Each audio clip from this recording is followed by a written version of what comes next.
This is the NPH Hour on News Talk Saga 960 AM. Jason Thom along with you, and so far we have focused on two players in their early 20s out of Nova Scotia, and they would not have thought their career was even possible if it wasn't for others doing it before them.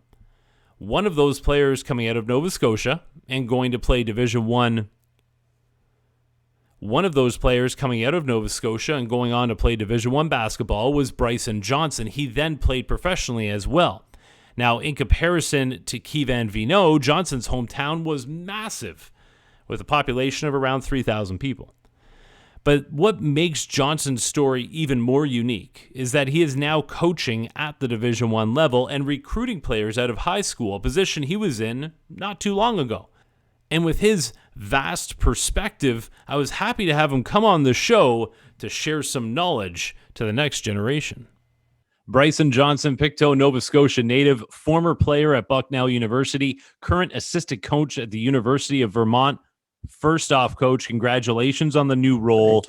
Going from playing to coaching, what has been the biggest change for you? Is it what I've heard time and time again, less physical, but more nerves? Yes, absolutely. I feel like as a coach, you have far less control in the actual game than you did as a player, obviously. And so that's kind of what makes me nervous. I never felt I got really nervous as a player, but as a coach, I feel like I'm a bit of a basket case before games and stuff like that. So that is definitely something that is serious and just, definitely something you got to deal with, making that transition. I'm seeing more and more Canadians looking to get involved in the coaching side of things. And it always really comes down to relationships, which is how I think your coaching path really started as a graduate assistant, right? Under your former head coach from Bucknell. Yeah, that's right. Yeah. So he had a graduate, he created a graduate assistant spot at George Mason. So I was the first graduate assistant ever at George Mason because he got the job. And luckily he thought of me for the position and called me and things like that. And obviously I had the relationship playing for him and continuing that relationship as I played professionally for a couple of years after. And he knew I wanted to get into coaching, and we stayed in touch, and he kind of went out on a limb and got me into it. And again, it was just a graduate assistant job. You didn't make too much money, had to go back to school, and which actually turned out to be a great decision. But you're just going to have to do a little work.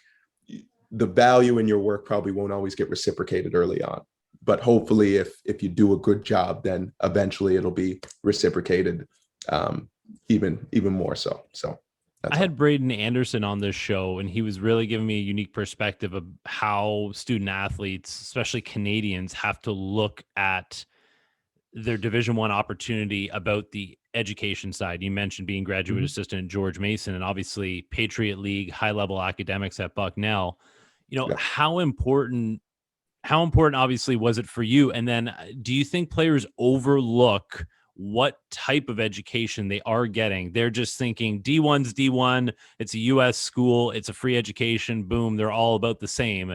What did you know about that beforehand and maybe learn about it after the fact? Yeah, well, I think I've always valued education just because in my mind, I just don't necessarily like wasting time in anything. So I figured, like, if you're going to be in school, well, why not be in this school that's going to challenge you the most? Like, and I'm not saying that as if like I'm like loved being in classes, but I was going to have to go to classes no matter where I was. So let's go get the best education we can get, as well as the basketball side. And I thought Bucknell had a really good balance. And also the thing that I realized probably about halfway through my collegiate playing experience was that, just as you said, is like in the coaching industry, like relationships are super important. In every industry, relationships are super important. And your network begins with the school you choose. So that's something else to consider as like some of the more prestigious and higher academic schools. It's the alumni networks that really pay the most dividends as opposed to the actual education in the classroom. So that's something that I would advise people in my shoes 10 years ago is that kind of thinking about it that way as well. And those networks and how important those are with progressing in whatever avenue you choose to do. You play Division-1, you're now coaching Division-1. I want to talk to you about misconceptions of what it takes to be a D1 player. And first off, D1, D2, even D3 for that matter, is a much higher level than I think many players realize. Am I right? Yeah, 100%, 100%. And I think my family is actually a really good example. I legitimately think I'm the worst player in my family, and my oldest brother played U Sports at St. FX, and my middle brother Ben played at Division-2 at St. Rose, and then finished at Lakehead University. And the point is like, if you the perception of Division-1 is great, and I had an awesome experience, but it's also, as a coach, I can tell you that coaches misevaluate players all the time. And that's what that means, is that a coach did not evaluate you properly. So if you're playing Division-2, if you're playing U Sports, Division-3, whatever level, like, it doesn't change who you are as a player, because other people might not see it at that moment. So that's something else. Now, and we're seeing it firsthand right now, okay? 1,500 names in the transfer portal. Players getting a year back due to COVID. You and I had this conversation probably about 6 months ago, because this crunch is not only affecting 2021s, but the 2022 graduating class as well. How important is it for high schoolers, especially here in Canada right now, to educate themselves on the different post-secondary options available? And you're a great example of that. You just talked about your own family going these different pathways. I think it's just so important because, again, there's going to be less opportunities now for a lot of Canadian kids, and it may just be in the form, of exposure, just because, like, one, the Canadian kids didn't get to play as much this past season, and so educating yourself on the different opportunities is so important, because, one, not only are you going to realize how good every level of basketball their players are, two, you're going to realize the importance, hopefully you'll realize the importance of the right fit, and being wanted is far more important than the perception of the level that you may be able to play at. I want to ask you about the mentality of, okay, I can't get a D1 look, I'll just go junior college and then work my way up from there. That's a lot harder than people expect, especially when you're talking about Canadians who are going down there at a younger age. They don't realize they get to junior college, they're playing grown men sometimes. And they also think, okay, perfect, this is all the same levels. But I mean, you've said before, there's different levels to junior college and what you're getting back as well. 100%. And there's, junior college is very much so, like, it is a great avenue for a lot of people, and there's a ton of talented players in junior college. The thought that, again, it's the miseducation of the levels, because the thought that I want to play Division-1 and I can't, so I will just go ahead and play JUCO. Like, that is and it's a thought, even if you said, I'll just play Division-2, or I'll just play Division-3. Like, these guys are good. There's people that want those positions. And if you go in with that attitude, like, I'm better than this, I guarantee you someone is going to want that spot more than you. And at the junior college level, where resources can be a little more scarce and things like that, like, there are people going there in any situation, but there are people going there that are thankful for the opportunity, as opposed to entitled to it. And those people tend to be the ones that kind of like survive and do well at that level. But there is a bunch of different levels within junior college. And just because you go to junior college doesn't mean you'll get exposure and end up Division-1. So there's a ton of variability in the fact that you really need to find a place that a head coach is willing to really promote their guys, put them out there, make sure their guys are getting seen and opportunities. And we talked about that some junior college games don't even get filmed. Like, so you need to ask certain questions and educate yourself on that level as well. Like, and it is not an afterthought of basketball. So I played against some elite junior college players, and those guys know how to play basketball and play it at a high level. On this show particular today, we have a player from Nova Scotia that went to a U.S. prep, high-level U.S. prep, Division-1, NBA Summer League, G League, now playing in the CEBL this summer before his next pro contract. Alongside a player that went to a local Nova Scotia high school to U Sports, where he still is now, and playing in the CEBL. I mean, now more than ever, the path can be different for everyone, and they still reap the rewards that the sport brings with it. And a lot of times it's about working backwards. Like, what is your end goal? Yeah. And along the way, like, do you think kids get lost in the fact of what they're learning on the journey, and they're so focused on what their end goal is? And it's something that I know you and I get as we're older. Right. But, is that something that's hard to get through to kids at a younger age? Because I know you talk to so many of them, not even ones that are just involved in your program.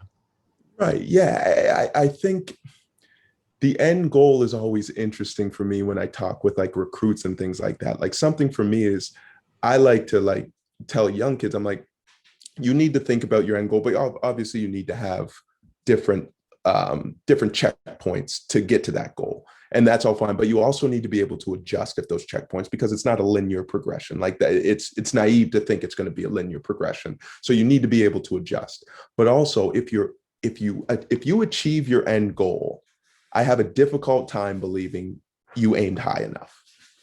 And I think that's kind of like, so it's like, I want to play Division-1. Those kids, I'm like, that could be part of your goal. But if that's your end goal, then it's like, well, now do you relax once you've gotten there? Or have you trained yourself, and have you been able to reevaluate? Are you able to reevaluate at that point? Well, now I have a new goal. If you can do that, great. But I don't think a lot of kids have that maturity, at least initially, when they achieve that goal. Like, can you reevaluate your goals now and just kind of change and make a new goal immediately? Or is it going to take some time? And then how much time do you waste in that process? Well, when I came down to interview you at Bucknell 8 years ago for the Score Television Network, your story was so unique. Coming out of Pictou to play Division-1, you get that look by going to Waterloo, Ontario. But what advantages do you see now that the sport in Canada is evolving to the point that kids can stay at home and still reach their dreams, and then inspire the next generation without them thinking that they have to pack up their bags and leave and maybe use money that isn't available to them? They can do it from where they are. Right. 100%. And that's just so important. And it speaks to that. Like, it's just not going to be a linear progression. And you mentioned it as we were talking before, like, if you are willing to take advantage of any opportunity and not get caught up in, this opportunity, like I could get a better opportunity or anything like that. Like, but if you just continually take advantage of them, like, you will progress and you will move towards your end goal. So I think like youth sports and those kind of things, like financially, it makes sense. Academically, it makes sense, because a lot of those eventually a lot of Canadian kids, they have to come back to Canada to work when their playing careers are over anyway.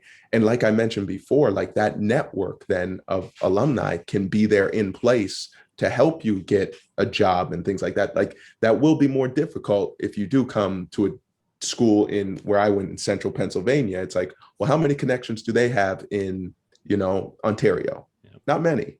So like, if I had to come back to Canada, so like, that's something to think about as well. There's just so much value in youth sports. But again, I think kids get lost in that perception of like the level and just how other people view it. And usually those are the people that don't know what they're talking about. So I try not to listen to those people. And when we talk about this new wave coming out of the Atlantic provinces, I told you when I got you on the show that, hey, it's going to be an all Nova Scotia basketball show. Mm-hmm. What is it about being brought up out in those Atlantic provinces that makes these kids such good teammates and just good basketball players? I've already got a couple of answers from the other Nova Scotians, but I want to hear it from one of the OGs as well. Yeah. You know what? I think Maritimers and like us on the East Coast, I think we're a pretty laid back and nice people overall. But I also think when there's also value in having generally low expectations, but high expectations for yourself. So, and I think when people expect less of others, you're generally grateful for the opportunity, but also you understand how difficult that path can be. And I feel like there's a lot of pulling the next group behind you, trying to remove some of those obstacles. Like I feel like coming from the East Coast and just Canadian in general, in a lot of ways, when you talk about collegiate basketball and wanting to play Division-1, like there's a lot of pride in seeing how many Canadians are successful now compared to like when I played. And I know there was a lot of pride with the other Canadians. I worked on a staff with Maurice Joseph at George Mason. And he was someone I watched played in ABCD camps and be an all Canadian and things like that. And he was telling me how proud he was of like my success. And now, like there's that inherent kind of pride of like, we all like, I want to do it, so 10 more can do it. And that just, I feel like that's kind of the driving force. And I think that's also, if you want to even narrow it a little bit, like Atlantic Canada, I think that like seeing Lindell at Iowa State, like that's awesome. Like that's exciting. And seeing him play at such a high level and playing in the G League, like it's incredible because you know how tough it is to do that. And you're just proud to see guys make it that far, and then hopefully someone can make it further a couple of years later. Well, Bryson Johnson, it's great to be able to watch you continue to succeed now in the coaching ranks, and I appreciate you taking the time to share some knowledge here, and looking forward to staying connected as you continue to move along your career path. Thank you for coming on the NPH Hour, and I know that you are available out there for kids, especially ones from the Atlantic provinces. So, hit you up on Instagram because I know you're there willing to share knowledge whenever possible. No doubt. Whatever they need. Yeah, definitely hit me up there, and whatever I can do to help, more than happy. Even if you aren't listening from somewhere in Eastern Canada, I hope this show was enlightening for you. There's some key points that we can take away, just a few of them: that your path doesn't matter, it's the work that you put in that does, or to take any opportunity given to you and make the most of it. The list goes on and on, but one thing I see day in and day out, which was very obvious on this show, is that the community of Canadian basketball across this country is really full of great people. And that means great things for this sport. I'm Jason Thom. This has been the NPH Hour. You can learn more about North Pole Hoops at northpolehoops.com, on Instagram at North Pole Hoops. Follow at NPH Scouting on Twitter. You can find me on Twitter at _Jason Thom, THOM. Thank you for joining us. Another episode in the books here on News Talk Saga 960 AM.